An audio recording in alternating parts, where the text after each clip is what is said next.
नमस्कार मित्रों। तो आज हम लोग देखेंगे प्रसिद्ध रचनाएं एवं रचनाकार। तो चलिए देखते हैं। सबसे पहले हम काव्य शास्त्रीय ग्रंथ में कौन से ग्रंथ हैं, कौन उनके रचनाकार हैं और उनका समय काल क्या है।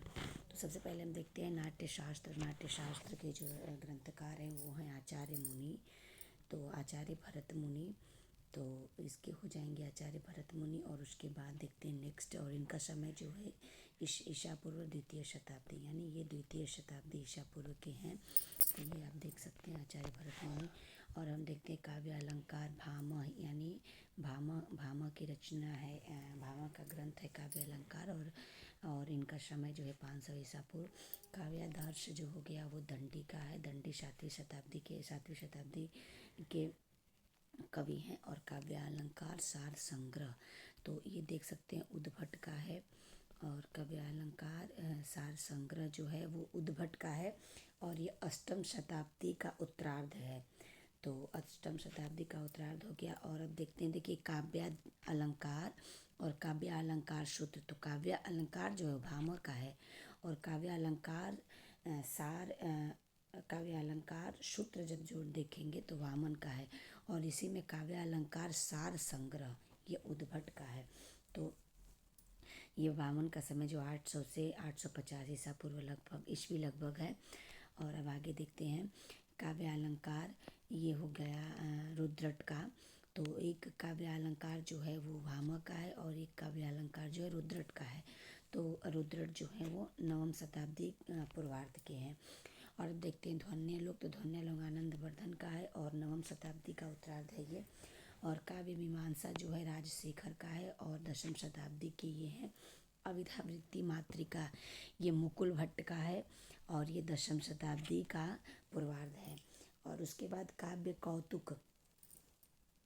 कौतुक जो है वो भट्टतौत का है। तो और ये 10वीं शताब्दी मध्य के हैं।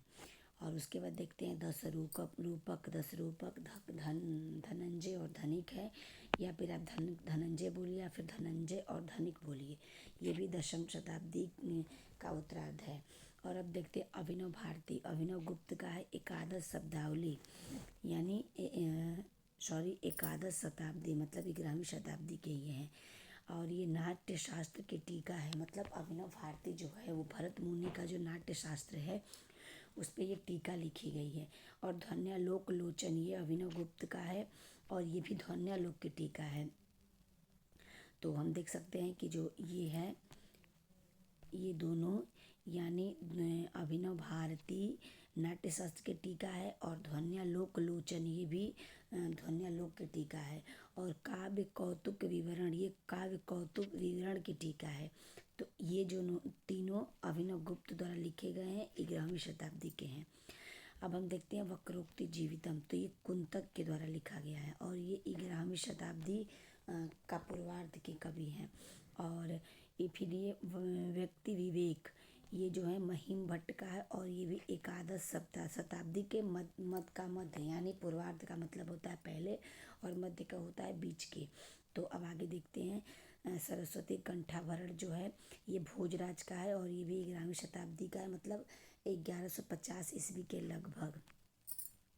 अब हम देखते हैं श्रृंगार प्रकाश। भोजराज का ही श्रृंगार प्रकाश भी है।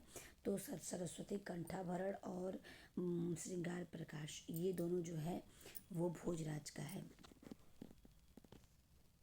तो अब हम आगे बढ़ते हैं। औचित्य विचार चर्चा ये क्षेमेंद्र का है। तो औचित्य विचार चर्चा जो है ये क्षेमेंद्र का है। क्षेमेंद्र का है। और कवि कंठाभरण ये दोनों क्षेमेंद्र के हैं और क्षेमेंद्र भी एकादश शताब्दी के उत्तरार्ध के माने जाते हैं। और नाट्य लक्षण रत्न कोश ये सागर नंदी एकादश शताब्दी, यानी ये भी 11वीं शताब्दी के माने जाते हैं। काव्य प्रकाश मम्मट और ये 1050 यानी 1100 मतलब 11वीं शताब्दी के उत्तरार्ध के ये हैं ये। और अलंकार सर्वस्व ये रुय्यक हैं और रुय्यक 12वीं शताब्दी यानी 12वीं शताब्दी के हैं। बाघ भट्टालंकार बाघ भट्ट 12वीं शताब्दी उत्तरार्ध के हैं ये। अब नेक्स्ट पे आते हैं। तो नेक्स्ट जो है ये है काव्यानुशासन। काव्यानुशासन जो है वो हेमचंद का है और ये 12वीं शताब्दी, एक सेकंड कलर चेंज करते हैं हम इसका। ये जो है 12वीं शताब्दी के माने जाते हैं और 12वीं शताब्दी उत्तरार्ध के माने जाते हैं। और नाट्य दर्पण ये रामचंद्र गुणचंद का है, ये भी 12वीं शताब्दी उत्तरार्ध के हैं। भाव प्रकाशन और ये शारदा तनय का है, 13वीं शताब्दी के। चंद्रालोक पीयूष वर्ष जयदेव का है, ये और ये भी 13वीं शताब्दी का मध्य भाग है। साहित्य दर्पण ये विश्वनाथ कविराज हैं, 14वीं शताब्दी के हैं, जिन्होंने बहुत सारे ऐसे काव्यकार हुए हैं जिन्होंने जिनका इन्होंने खंडन किया। जैसे आचार्य मम्मट का भी इन्होंने खंडन किया है, उनके काव्य प्रकाश का इन्होंने खंडन किया है। अब देखते हैं एकावली यानी विद्याधर, और 1285 ईस्वी से लेके 1325 ईस्वी के मध्य ये माने जाते हैं। तो ये भी 14वीं शताब्दी के ही माने जाएंगे, उनसे बीच के ये माने जाते हैं। तो लगभग मतलब सेम, अगर हम 1325 मानते हैं तो ये 14वीं शताब्दी पूर्वार्ध के माने जाएंगे। और 1285 ईसा पूर्व से लेके 1325 ईसा पूर्व के मध्य अगर हम मानते हैं इनको, तो आप या तो ये मानिए कि 13वीं शताब्दी के उत्तरार्ध के हैं, और नहीं तो 14वीं शताब्दी पूर्वार्ध के हैं। अब देखते हैं 27 में कुवलयानंद अप्पय दीक्षित का ये है, और ये 16वीं शताब्दी के यानी 16वीं शताब्दी के हैं। चित्र मीमांसा ये भी अप्पय दीक्षित का है, और वृत्तवार्तिक ये भी अप्पय दीक्षित का है। और फिर रसगंगाधर ये पंडित राज जगन्नाथ का है, जो 17वीं शताब्दी के मध्य भाग के हैं। तो ये हो गया। और हम इसी में देख लेते हैं संस्कृत वाङ्मय के प्रमुख महाकाव्य। तो चलिए महाकाव्य देखते हैं हम, महाकाव्य को देखते हैं। तो कुमार संभव ये 17 सर्गों का, ये जो है 17 सर्गों का महाकाव्य है, जो कि कालिदास द्वारा रचित है। और उसके बाद और ये फिर रघुवंश हो गया। रघुवंश महाकाव्य भी कालिदास द्वारा ही रचित है। और ये हो गया 19 सर्ग का है ये, और ये 17 सर्ग का है कुमार संभवम, और ये कालिदास की दोनों रचना है। और बुद्धचरितम महाकाव्य जो है ये अश्वघोष का है, तो अश्वघोष का है ये। और सौंदरानंद जो है 18 सर्गों का है, और ये एक सेकेंड बैठ जाते हैं हम और इसको फिर से देखते हैं, कलर चेंज करते हैं इसका थोड़ा, इसको ये आप देखते हैं इसको। तो शुरू से देखते हैं फिर से। कुमार संभवम कालिदास, रघुवंश भी कालिदास। कुमार संभवम जो है 17 सर्ग का है, और रघुवंशम 19 सर्ग का है, और दोनों ये कालिदास द्वारा रचित है। और बुद्धचरितम जो है 28 सर्ग का है, और ये अश्वघोष द्वारा रचित है। सौंदरानंद 18 सर्ग का है, और ये भी अश्वघोष द्वारा रचित है।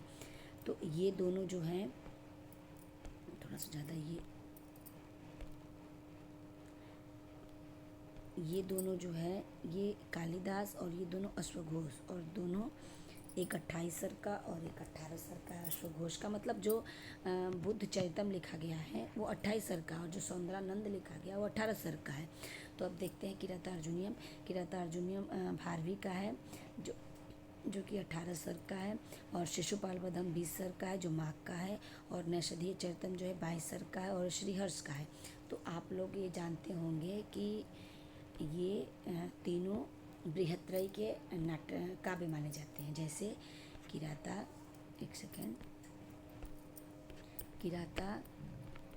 किरात, शिशु और नैषध, ठीक है। और इसका हम लोग ट्रिक याद करते हैं, जैसे हमने याद किया किशुन से। और ये तीनों जो हैं बृहत्रयी के नाटक, अरे काव्य हैं, काव्य है, नाटक नहीं। तो इसमें जो है इसमें 18 सर्ग, इसमें 20, और इसमें जो है 22, ये 22 सर्ग है इसमें। तो इस तरीके से ये हो गया। और अब देखते हैं हम भट्टी काव्य जो है, ये है रावण वधम, मतलब ये 22 सर्ग का है, और ये भट्टी का है।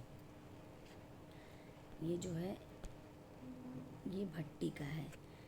और जानकी हरणम कुमार दास का है, जो कि 20 से 25 सर्ग हैं, लेकिन प्राप्त जो होते हैं वो 10 से 15 सर्ग ही प्राप्त होते हैं। हर विजयम जो है 50 सर्ग का है। रत्नाकर सबसे बड़ा महाकाव्य है, जो हर विजयम है ये रत्नाकर का सबसे बड़ा महाकाव्य है, जो 50 सर्गों का है। धर्म शर्माभ्युदय ये 21 सर का है और ये हरिश्चंद्र का है। और राघव पांडवीयम यह 13 सर का है, कविराज माधव भट्ट का। तो इस तरीके से ये है। और एक बार हम इसको और देखते हैं आगे क्या है। कुछ अन्य महत्वपूर्ण ग्रंथ है तो इसको भी हम देख लेते हैं। कुछ अन्य महत्वपूर्ण ग्रंथ में बस इसको यहीं तक रहने देंगे आज। तो चलिए देखते हैं। जामवती विजय जो है, ये जामवती विजयम पाताल विजयम ये पाणिनि का है। स्वर्गारोहण कात्यायन का है। महानंद काव्य पतंजलि का है। प्रयाग प्रशस्ति जो हरिसिंह का है। और सेतुबंध है जो प्रवर सिंह का है। तो इतना हमने देखा। जामवती विजयम पाताल विजयम पाणिनि स्वर्गारोहणम कात्यायन वरुचि महानंद काव्य पतंजलि प्रयाग प्रशस्ति हरिसेन और सेतुबंध जो है प्रवर सेन का। तो आज यहीं तक रहने देते हैं और कल हम जो देखेंगे प्रसिद्ध रचनाएं और रचनाकार तो इसको हम कल देखेंगे। तो चलिए मिलते हैं फिर नेक्स्ट वीडियो में। तब तक के लिए बाय बाय। और वीडियो अच्छी लगी तो वीडियो को दिल से लाइक शेयर और सब्सक्राइब ज़रूर करिएगा और कमेंट भी करिएगा और अपने मित्रों के साथ शेयर करिएगा।